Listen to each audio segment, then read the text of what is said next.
The Art of Living by Bob Proctor and Sandra Gallagher. Before we get started with the first chapter, please remember to take a second to subscribe to this channel.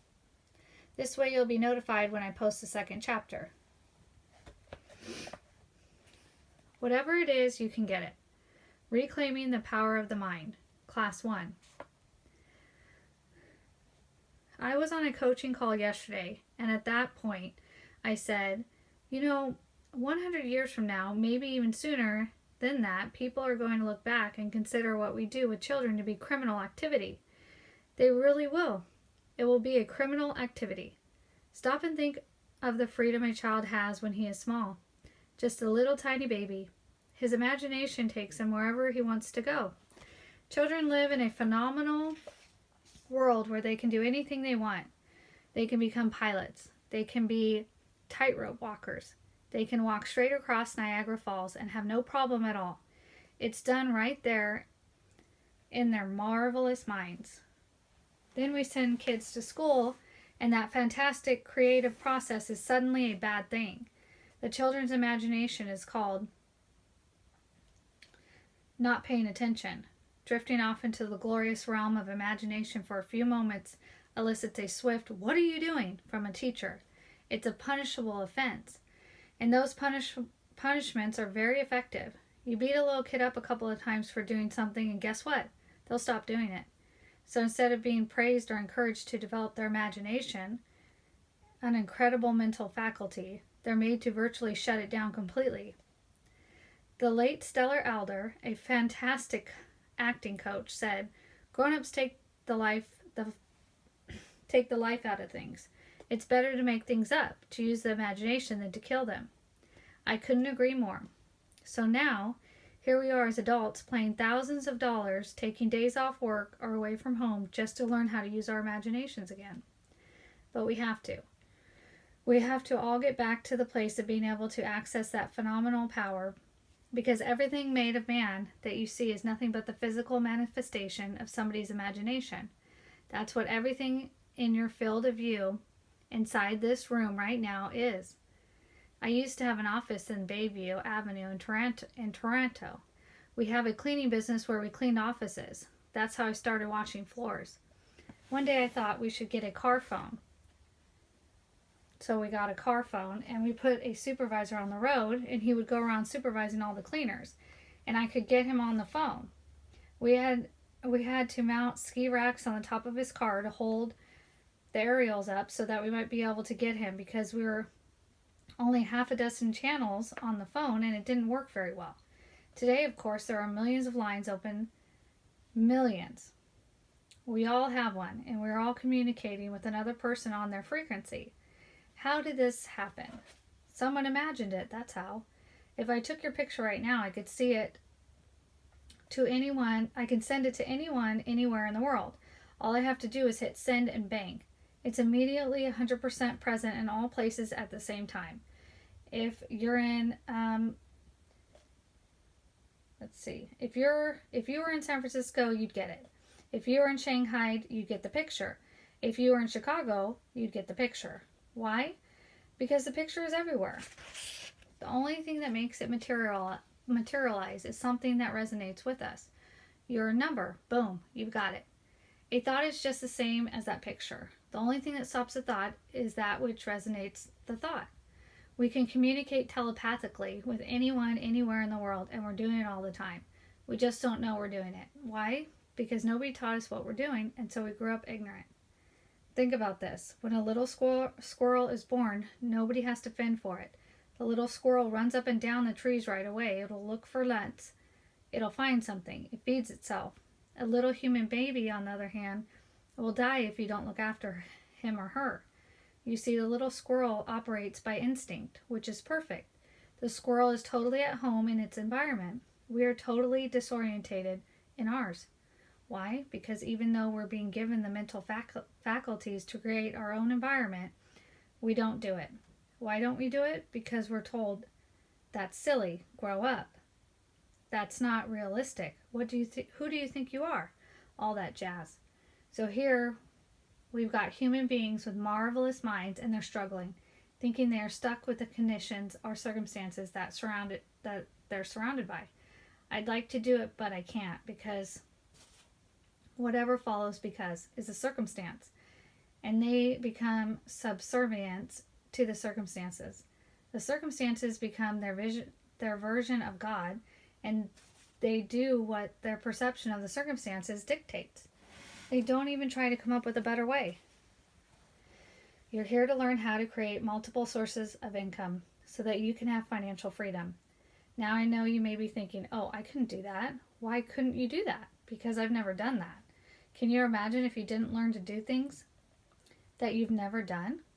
You'd still be lying in your crib playing with your toes. You would. But you had to get up and put one foot in front of the other. You had to be taught to do that. They told you they'd hold your hand. He took a step on his own. Did you see that? He took a step on his own. He's walking. Oh, he just fell over. Oh, he's hurt himself. You trotted, you stumbled, and it took you some time. But sure enough, you learned to walk. Whatever it is, you can do it. You simply have to learn how. I once read that the Wright brothers' father, who was a bishop in a Reformed church, told them they were going to burn in hell for suggesting they could fly. That if God had intended us to fly, we'd have wings. Of course, that was believed for centuries. It was also believed that the world was flat. We really bought into it. We really believed, and not that long ago, according to the prevailing wisdom of the time, how could the world possibly be round? How would you live on the side? Forget the bottom. And when you watched a ship disappear, it looked like it fell off. See, logic dictated that the world couldn't possibly be round, so that's what we believed. Do you suppose that people were thinking when they bought into the idea, you think that they were using their marvelous imaginations when they insisted that we couldn't fly? I don't think so. Earl Nightingale was a mentor of mine, and I learned so much from him. I remember him saying if most people said that what they were thinking, they would be speechless.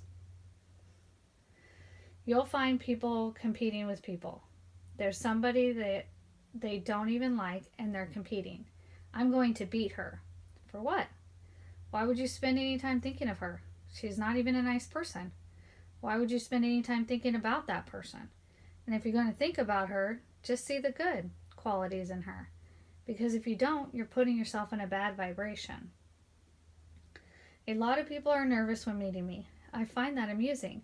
I remember one time years ago, I was working at a convention for Metropolitan Life in Toronto.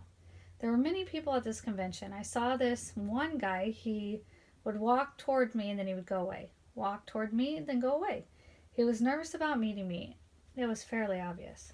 Finally, his manager brought him over and said, Bob, I want you to meet Harry. The guy's hand was soaking wet. He was shaking. The manager said, he's nervous meeting you. I started laughing. Then I quickly said, I'm not laughing at you. But if I said I was nervous meeting you, wouldn't you think that was funny? I mean, why would anyone be nervous meeting me? I know you think, why would anyone be nervous meeting me? You think that. So do I. Why would we do that? Why would we let another person's presence, a person we don't even know, intimidate us? Why would we feel like we are less than he or she is?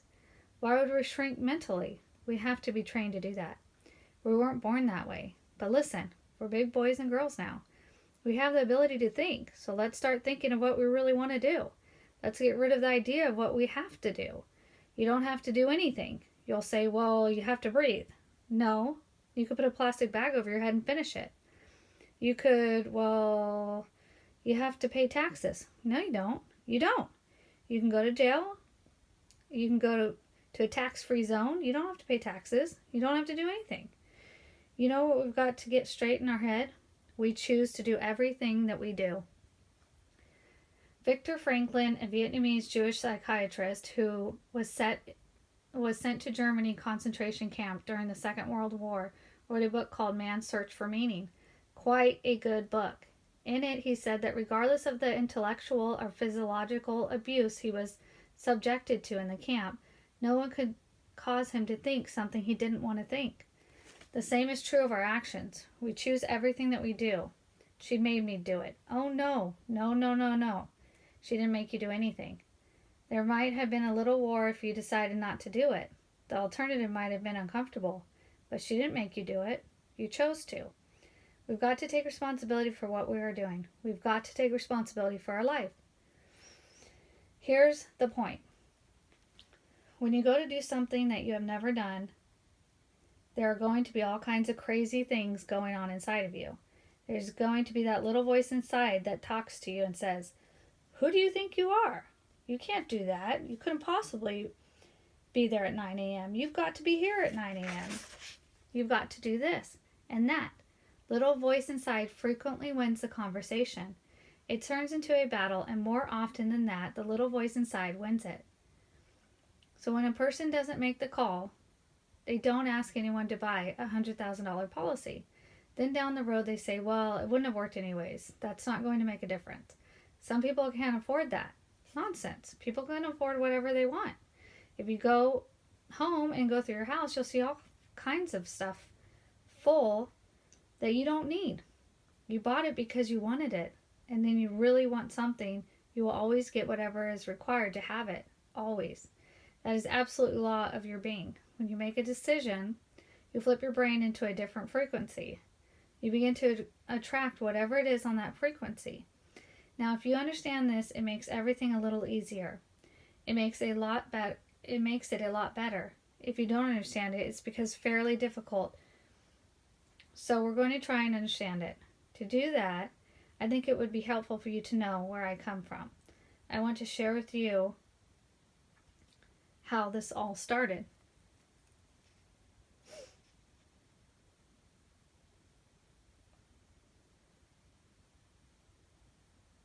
Don't forget to hit subscribe to receive notifications for the next chapter is posted.